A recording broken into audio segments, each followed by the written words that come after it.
আবু জাহেল এবার সামনে গিয়ে হযরতে আব্দুল্লাহ ইবনে মাসউদ রাদিয়াল্লাহু তাআলা আনহুর হাতটা ধরে বললেন, এ আব্দুল্লাহ, তোকে কে অর্ডার দিয়েছে এখানে কোরআন তেলাওয়াত করার জন্য? আব্দুল্লাহ ইবনে মাসউদ রাদিয়াল্লাহু তাআলা বলেন, আমি দুনিয়ার কারো অর্ডারে কোরআন তেলাওয়াত করি না, আমি কোরআন তেলাওয়াত করি এই বিশ্ব ব্রহ্মাণ্ডের মালিক, এই কাবার মালিক, এই কাবার মালিক আল্লাহ রাব্বুল আলামিনের অর্ডারে। এই কথা বলার পরে আবু জাহেল হযরতে আব্দুল্লাহ ইবনে মাসউদ রাদিয়াল্লাহু তাআলার কান গালে এমন জোরে থাপ্পড় মারলো, কানের পর্দা ফেটে গেল। কানের পর্দা ফেটে ধার ধার করে রক্ত পড়ছে।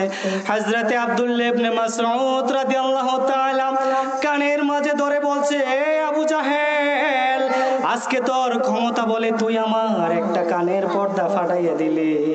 যদি আল্লাহ রাব্বুল আলামিন আমাকে কোনোদিন ক্ষমতা দেয়, আমি তোর দুইটা কানের পর্দা ফাটাইয়া দেব। আলটিমেটাম দিয়ে চলে গেলেন রাসূলুল্লাহ সাল্লাল্লাহু আলাইহি ওয়াসাল্লামের দরবারে। নবীজি আব্দুল্লাহকে দেখে বলছে, আব্দুল্লাহ আমার, তোমার কি হয়েছে? আব্দুল্লাহ ঘটনা খুলে বললেন। খুলে বলার পরে বলছেন, ইয়া রাসূলুল্লাহ, আমিও ছাড়ি নাই তাকে, আমিও আলটিমেটাম দিয়ে এসেছি। ও আবু জাহেল, তুই তোর ক্ষমতা বলে আজকে আমার একটা কানের পর্দা ফাটাইয়া দিলে। যদি আল্লাহ আমাকে কখনো ক্ষমতা দেয়, তাহলে আমি তোর দুইটা কানের পর্দা ফাটাইয়া দেব। আমার নবীজি আকাশের দিকে দুইটা হাত তুলে বলছে, আল্লাহ, আমার আব্দুল্লাহর দোয়া কবুল করো। নবীর দোয়া কবুল না মিস? আরো জোরে বলতে হবে, কবুল না মিস? আল্লাহ তাআলা কবুল করে নিলেন। আবু জাহেল এত বেশি অত্যাচার করেছিল রাসূলুল্লাহর প্রতি, রাসূলুল্লাহ সাল্লাল্লাহু আলাইহি ওয়াসাল্লাম মক্কাতে টিকতে পারলেন না, মদিনায় চলে গেলেন। মদিনায় চলে যাওয়ার পরেও তাদের অত্যাচার ক্ষান্ত হয় নাই, তারা অ্যাটাক করার জন্য আবার প্রস্তুত। বদর যুদ্ধ শুরু হবে, যুদ্ধের ধামামা বাজবে। বদর যুদ্ধের জন্য রাসূলুল্লাহ সাল্লাল্লাহু আলাইহি ওয়াসাল্লাম সৈন্য সংগ্রহ করছেন। এর মধ্যে দুইজন বাচ্চা সাহাবা আসলো, বললেন, ইয়া রাসূলুল্লাহ সাল্লাল্লাহু আলাইহি ওয়াসাল্লাম, আমরা আপনার সাথে যুদ্ধে যাব, আমাদের নাম লেখান। রাসূলুল্লাহ বললেন, তোমরা তো ছোট মানুষ, তোমরা ফিটনেসে আনফিট, তোমরা কিভাবে যুদ্ধ করবা? এবার বড় ভাই মুআজ বলছেন, মুআজ তো ছোট মানুষ, আমি ওর তুলনায় বড়, আমার শক্তি বেশি, আমাকে নেন। হযরতে মুআজ বলছেন, সে বড় তো কি হয়েছে, শক্তি তো আমার গায়ে বেশি। দুইজন যখন কন্ট্রাডিকশন লেগে গেল, রাসূলুল্লাহ সাল্লাল্লাহু আলাইহি ওয়াসাল্লামের চোখে পানি, তবু রসিকতার সুরে বলল, ঠিক আছে, তোমরা দুইজন একটু কুস্তি লেগে যাও দেখি, দুইজনের মাঝে যে জিতে যাবে সে তাকেই আমরা বদর যুদ্ধে নেব। দুইজন কুস্তি লেগে গেল। বড় ভাইয়ের গায়ে শক্তি বেশি, ছোট ভাইকে নিচে ফেলে দিল। ছোট ভাইকে নিচে ফেলে দেওয়ার পরে ছোট ভাই চোখের পানিগুলো ছেড়ে দিয়ে বড় ভাইয়ের কানের কাছে মুখটা নিয়ে বলছে, ও ভাই, একসাথে বড় হয়েছি, একসাথে খেলেছি, একসাথে থেকেছি, একসাথে মেষ চড়িয়েছি, আমাকে ছেড়ে এখন তুমি কিভাবে জিহাদের ময়দানে চলে যাবা আমাকে রেখে? তোমার কি একটুও কষ্ট লাগবে না, মায়া লাগবে না? তুমি একটু শক্তিটা কমাই দিয়া প্রমাণ করতে দাও, আমিও তোমার চেয়ে কোনো অংশে কম নই। কত ব্যথা, কত জ্বালা সয়েছ যে তুমি, তোমারই খুনে লাল তায়েফের ভূমি। ফেরেশতা এসে চায় শাস্তির হুকুম, লৌহ মাখা মুহাম্মদ প্রাণেতে হাজরা, হে আল্লাহ দয়া কর। তায়েফবাসী, তোরা তো চিনে নিহায় আমি যে মুহাম্মদ, হৃদয়ে মুহাম্মদ। আমি যদি কোনো দিন পথ ভুলাজ কাঁদে আমিও, মমতার বন্ধনে আমায় বেঁধে সব ভুল ক্ষমা করে দিও। ভুল ছাড়া জীবনে আর কি আছে, ভুল করে ফিরে আসি তোমার কাছে। ভুল ছাড়া জীবনে আর কি আছে, ভুল করে ফিরে আসি তোমার কাছে। তোমার দেয়া সেই আলোকিত পথ, সেই পথে খুঁজে পাই আসল কি মত। তোমার দেয়া সেই আলোকিত পথ, সেই পথে খুঁজে পাই আসল কি মত। আজ শুধু ফরিয়াদ তোমার কাছে, আজ শুধু ফরিয়াদ তোমার কাছে। সেই পথে চলবার শক্তি দিও, মমতার বন্ধনে আমায় বেঁধে সব ভুল ক্ষমা করে দিও। আলহামদুলিল্লাহ। ঐতিহ্যবাহী ফতেহাবাদ মধ্যপাড়া হাসন আলী বাড়ির উদ্যোগে আয়োজিত আজকের এই মহতী মাহফিলের সম্মানিত সুযোগ্য সভাপতি জনাব আলী আশরাফ অরুণ সাহেব, সহসভাপতি জনাব আলহাজ চানমিয়া সাহেব, যার শুভাগমন উপলক্ষে আজকের আয়োজন, ফতেহাবাদ দরবার শরীফের সম্মানিত পীর সাহেব আল্লামা পীরজাদা শফিকুল ইসলাম পীর সাহেব, প্রধান বক্তা আলহাজ হজরত মাওলানা এবিএম নুরুল্লাহ সাহেব, বিশেষ বক্তা মাওলানা গোলাম রাব্বানী সাহেব, মাওলানা আমির হোসেন বিপ্লবী সাহেব সহ আমন্ত্রিত সকল অতিথিবৃন্দ, প্রধান অতিথি জনাব দেলোয়ার হোসেন সরকার সাহেব, বিশেষ অতিথি ফখরুল ইসলাম সাহেব, নুরে আলম মুন্সি সাহেব সহ আমন্ত্রিত সকল অতিথিবৃন্দ, মাহফিল ইন্তেজামিয়া কমিটি এবং আমার সামনে উপবিষ্ট দিনী ভাইয়েরা, পর্দার আড়ালে শ্রবণশ্রোতা সম্মানিতা মা ও বোনেরা, সবাইকে আমি আনুষ্ঠানিকতার মধ্য দিয়ে আবারও সালাম জানাচ্ছি। আসসালামু আলাইকুম ওয়া রাহমাতুল্লাহি ওয়া বারাকাতুহু। আমরা সর্বপ্রথম সেই মহান মনিবের দরবারে শুকরিয়া জ্ঞাপন করছি, যে মহান মনিব তার অথৈ নিয়ামতে আমাদেরকে ডুবিয়ে রেখেছেন। সকলে হৃদয় খোলে অন্তরের অন্তঃস্থল থেকে উচ্চ আওয়াজে বলে উঠছি আলহামদুলিল্লাহ, আরো জোরে আলহামদুলিল্লাহ। সম্মানিত উপস্থিতি, আমরা আজকে এসেছি এমন একটি মাহফিলে যেখানে কোরআন থেকে কথা হবে, ঠিক কিনা? এই কোরআন কে নাজিল করেছেন, কার উপর নাজিল করেছেন, কার জন্য? আমাদের জন্য।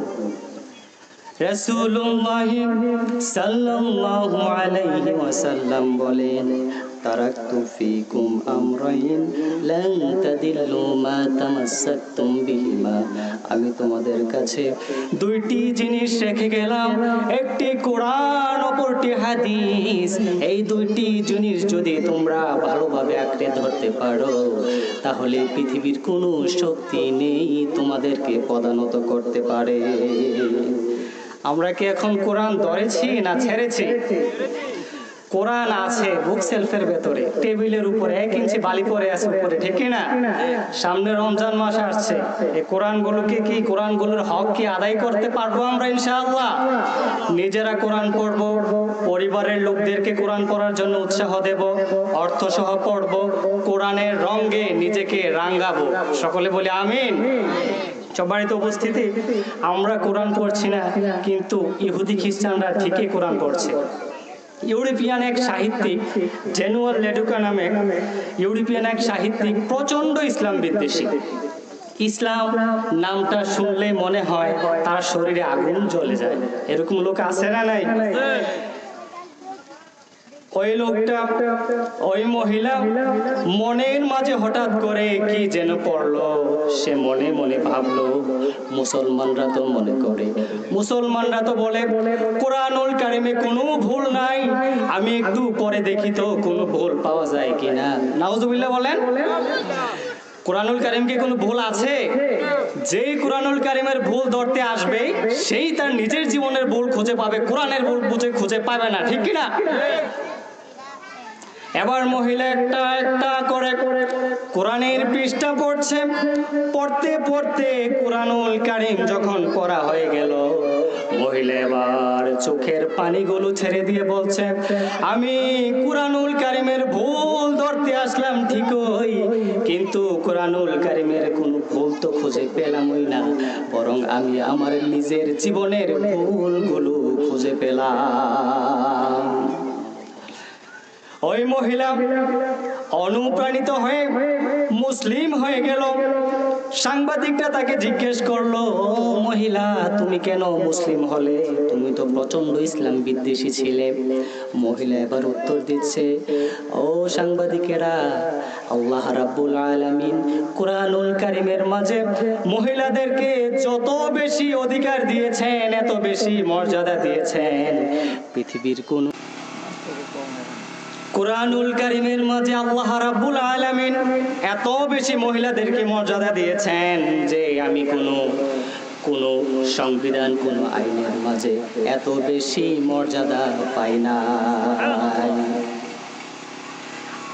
আবার প্রশ্ন করা হলো, মহিলা কোরআনুল কারিমের কোন আয়াতটা সবচেয়ে বেশি তোমাকে আকৃষ্ট করেছে, আশ্চর্যান্বিত করেছে? মহিলা এবার সূরা আম্বিয়ার 30 নম্বর আয়াত পাঠ করে বলছে, আওয়ালাম ইয়ারাল্লাযীনা কাফারু আন্নাস সামাওয়াতি ওয়াল আরদা কানাতা রাতকান ফাফাতাকনাহুমা। কাফেররা কি দেখে না আমি প্রথমে আসমান এবং জমিনটাকে একসাথে সৃষ্টি করেছি, একসাথে ওতপ্রোতভাবে জড়িত ছিল, পরে আসমান জমিন সৃষ্টি করার পরে প্রচন্ড ধাক্কার মধ্য দিয়ে আসমান এবং জমিনটাকে আমি আলাদা করে দিয়েছি। এবার সাহিত্যিক বলে, এই আয়াতটা যখন আমি পড়লাম আমি মনে মনে ভাবলাম এটা তো বিজ্ঞান, এটা তো বিগ ব্যাং থিওরি, কিন্তু 1400 বছর আগে কিভাবে কোরআনুল কারিমের মাঝে এটা আসলো? নিশ্চয়ই এই কোরআনুল কারিম যেমন তেমন কোনো কিতাব নয়, নিশ্চয়ই এই কোরআনুল কারিম মানব রচিত কোনো কিতাব নয়, নিশ্চয়ই এই কোরআনুল কারিম বিশ্ব ব্রহ্মাণ্ডের যিনি মালিক তার কিতাব। সুবহানাল্লাহ। ভাইরা আমার, বিশ্ব ব্রহ্মাণ্ডের মালিক কে? সব কিছুর ক্ষমতা কার? আমি প্রথমেই সূরা মুলকের একটি আয়াত তেলাওয়াত করেছি। মুলক মানে হচ্ছে রাজত্ব। পৃথিবীতে যত রাজা রাজত্ব করছে, যত প্রেসিডেন্টগিরি করছে, সবকিছু কি চিরস্থায়ী না ক্ষণস্থায়ী? চিরস্থায়ী রাজত্ব কার? আল্লাহ রাব্বুল আলামিন বলছেন, তাবারাকাল্লাযী বিয়াদিহিল মুলকু ওয়া হুয়া আলা কুল্লি শাইইন কাদির। বরকতময় তিনি, যার হাতে সর্বময় ক্ষমতা, আর তিনি সব কিছুর উপর শক্তিমান। আল্লাযী খালাকাল মাউতা ওয়াল হায়াতা লিয়াবলুয়াকুম আইয়ুকুম আহসানু আমালা ওয়া হুয়াল আজিজুল গফুর। যিনি মৃত্যু জীবন সৃষ্টি করেছেন যাতে তিনি তোমাদেরকে পরীক্ষা করতে পারেন যে কে তোমাদের মাঝে আমলের দিক থেকে উত্তম। আর তিনি মহাপরাক্রমশালী ও অতিশয় ক্ষমাশীল। ভাইরা আমার, ক্ষমতা আল্লাহর হাতে, জীবন মরণ দেন কে? কিছুদিন আগে দেখেছি আমরা তুরস্কে ভূমিকম্প হয়েছে। এই ভূমিকম্পের মাঝে অনেক মানুষ মারা গেছে। এই ভবনগুলোর মাঝে, নিজের বাসভবনগুলোর মাঝে কি কত সুখ আরামায়েশে তারা ছিল, তারা ভাবেও নাই তারা এই মুহূর্তে ঘরে থেকে নিরাপদে থেকে মৃত্যুবরণ করবে। অনেকে হয়তো বা দুই বন্ধু কথা শুরু করেছিল, কথা শেষ হতে পারে নাই। অনেকে হয়তো বা খাবার মুখে দিয়েছিল, খাবার গলা দিয়ে নামে না। এমন সময় ভূমিকম্পে সবকিছু যিনি নিঃশেষ করে দিয়েছেন তিনি কে? সব ক্ষমতার মালিক কে? আল্লাহ তাআলা পারে কি পারে না? সব কিছু পারে কি পারে না? এই পৃথিবীতে যারা এই যুগে যুগে অহংকার করেছে, নিজের বড়াই দেখিয়েছে, আল্লাহ তাআলা তাদেরকে যুগে যুগে নিঃশেষ করে দিয়েছেন, ঠিক কিনা? রাসূলুল্লাহ সাল্লাল্লাহু আলাইহি ওয়াসাল্লাম যখন মক্কার অধিবাসী, তখন মক্কার সুপ্রিম পাওয়ারে ছিল আবু জাহেল। আবু জাহেল কি করে নাই? তার ক্ষমতা, তার রাজত্ব, তার নেতৃত্ব টিকাতে গিয়ে আল্লাহকে অস্বীকার করেছে। রাসূলুল্লাহ সাল্লাল্লাহু আলাইহি ওয়াসাল্লাম কলিজার টুকরা আমাদের নবীকে আঘাত করেছে, সাহাবীদের উপর নির্যাতন চালিয়েছে। সে কি টিকতে পেরেছে কিনা? সে দুনিয়াতে টিকতে পারে নাই, সেও চলে গেছে। কিন্তু আমার আল্লাহ ছিলেন, আছেন, থাকবেন, ঠিক কিনা? আবু জাহেল মক্কার যখন সুপ্রিম পাওয়ারে, মক্কায় তখন মক্কার পাশে হযরতে আব্দুল্লাহ ইবনে মাসউদ রাদিয়াল্লাহু তাআলা কোরআন তেলাওয়াত করছেন। হযরতে আব্দুল্লাহ ইবনে মাসউদ রাদিয়াল্লাহু তাআলা আনহুর কোরআন তেলাওয়াত এত মধুর ছিল, মৌমাছির মতো আশেপাশে দিয়ে মানুষগুলো বসে গেল কোরআন তেলাওয়াত শোনার জন্য। আবু জাহেল মনে মনে চিন্তা করলো, এইভাবে যদি মানুষগুলো কোরআনুল কারীম শুনতে থাকে তাহলে আমার রাজত্ব নেতৃত্ব থাকবে না। আবু জাহেল এবার সামনে গিয়ে হযরতে আব্দুল্লাহ ইবনে মাসউদ রাদিয়াল্লাহু তাআলা আনহুর হাতটা ধরে বললেন, এ আব্দুল্লাহ, তোকে কে অর্ডার দিয়েছে এখানে কোরআন তেলাওয়াত করার জন্য? আব্দুল্লাহ ইবনে মাসউদ রাদিয়াল্লাহু তাআলা বলেন, আমি দুনিয়ার কারো অর্ডারে কোরআন তেলাওয়াত করি না, আমি কোরআন তেলাওয়াত করি এই বিশ্ব ব্রহ্মাণ্ডের মালিক, এই কাবার মালিক, এই কাবার মালিক আল্লাহ রাব্বুল আলামিনের অর্ডারে। এই কথা বলার পরে আবু জাহেল হযরতে আব্দুল্লাহ ইবনে মাসউদ রাদিয়াল্লাহু তাআলার কান গালে এমন জোরে থাপ্পড় মারলো, কানের পর্দা ফেটে গেল। কানের পর্দা ফেটে ধার ধার করে রক্ত পড়ছে। হযরতে আব্দুল্লাহ ইবনে মাসউদ রাদিয়াল্লাহু তাআলা কানের মাঝে ধরে বলছে, এ আবু জাহেল, আজকে তোর ক্ষমতা বলে তুই আমার একটা কানের পর্দা ফাটাইয়া দিলি। যদি আল্লাহ রাব্বুল আলামিন আমাকে কোনোদিন ক্ষমতা দেয়, আমি তোর দুইটা কানের পর্দা ফাটাইয়া দেব। আলটিমেটাম দিয়ে চলে গেলেন রাসূলুল্লাহ সাল্লাল্লাহু আলাইহি ওয়াসাল্লামের দরবারে। নবীজি আব্দুল্লাহকে দেখে বলছে, আব্দুল্লাহ আমার, তোমার কি হয়েছে? আব্দুল্লাহ ঘটনা খুলে বললেন। খুলে বলার পরে বলছেন, ইয়া রাসূলুল্লাহ, আমিও ছাড়ি নাই তাকে, আমিও আলটিমেটাম দিয়ে এসেছি। ও আবু জাহেল, তুই তোর ক্ষমতা বলে আজকে আমার একটা কানের পর্দা ফাটাইয়া দিলে। যদি আল্লাহ আমাকে কখনো ক্ষমতা দেয় তাহলে আমি তোর দুইটা কানের পর্দা ফাটাইয়া দেব। আমার নবীজি আকাশের দিকে দুইটা হাত তুলে বলছে, আল্লাহ, আমার আব্দুল্লাহর দোয়া কবুল করো। নবীর দোয়া কবুল না মিস? আরো জোরে বলতে হবে, কবুল না মিস? আল্লাহ তাআলা কবুল করে নিলেন। আবু জাহেল এত বেশি অত্যাচার করেছিল রাসূলুল্লাহর প্রতি, রাসূলুল্লাহ সাল্লাল্লাহু আলাইহি ওয়াসাল্লাম মক্কাতে টিকতে পারলেন না, মদিনায় চলে গেলেন। মদিনায় চলে যাওয়ার পরেও তাদের অত্যাচার ক্ষান্ত হয় নাই, তারা অ্যাটাক করার জন্য আবার প্রস্তুত। বদর যুদ্ধ শুরু হবে, যুদ্ধের দামামা বাজবে। বদর যুদ্ধের জন্য রাসূলুল্লাহ সাল্লাল্লাহু আলাইহি ওয়াসাল্লাম সৈন্য সংগ্রহ করছেন।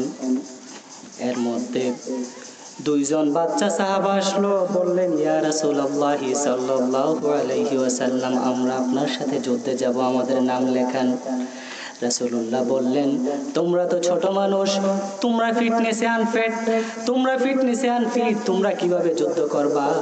এবার বড় ভাই মুয়াজ বলছেন, মুয়াজ তো ছোট মানুষ, আমি ওর তুলনায় বড়, আমার শক্তি বেশি, আমাকে নেন।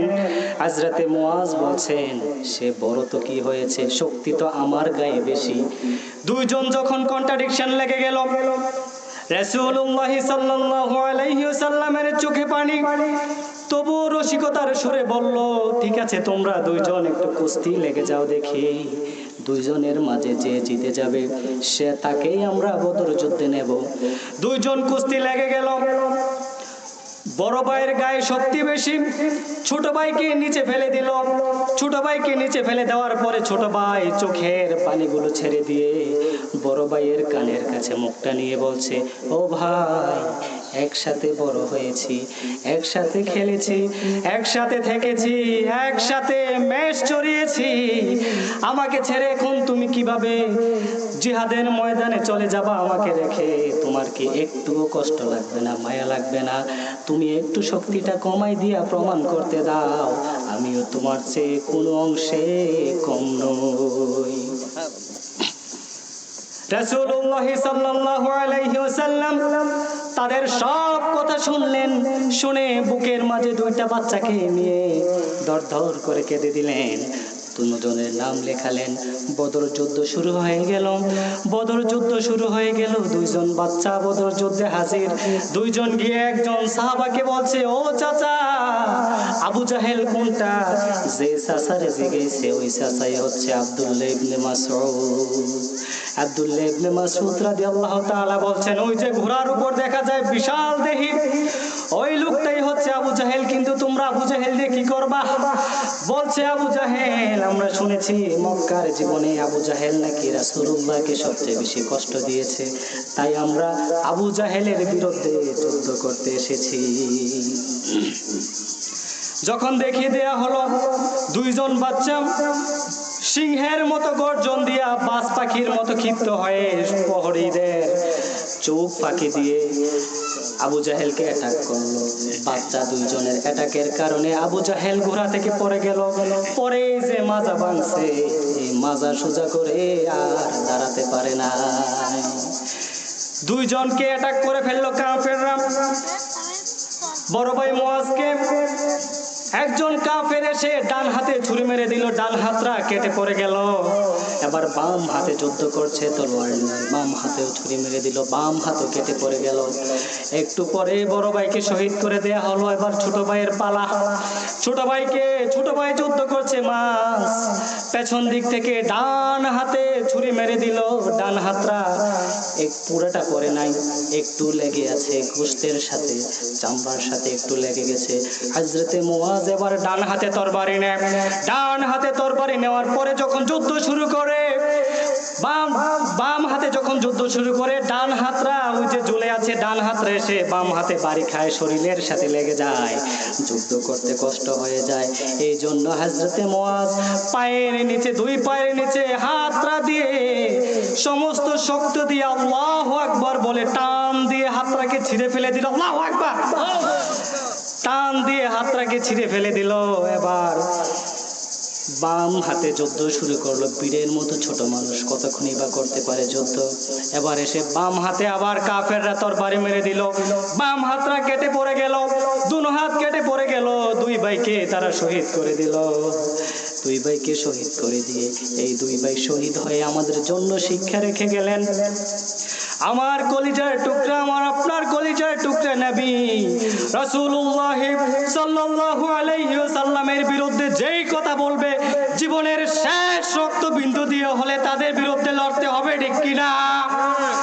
ছাড়া যাবে না তাদেরকে। দুই ভাই আমাদেরকে শিক্ষা দিয়ে গেলেন, দুই ভাই শহীদ হয়ে গেল। সময় কম, সংক্ষেপে বলে ফেলছে।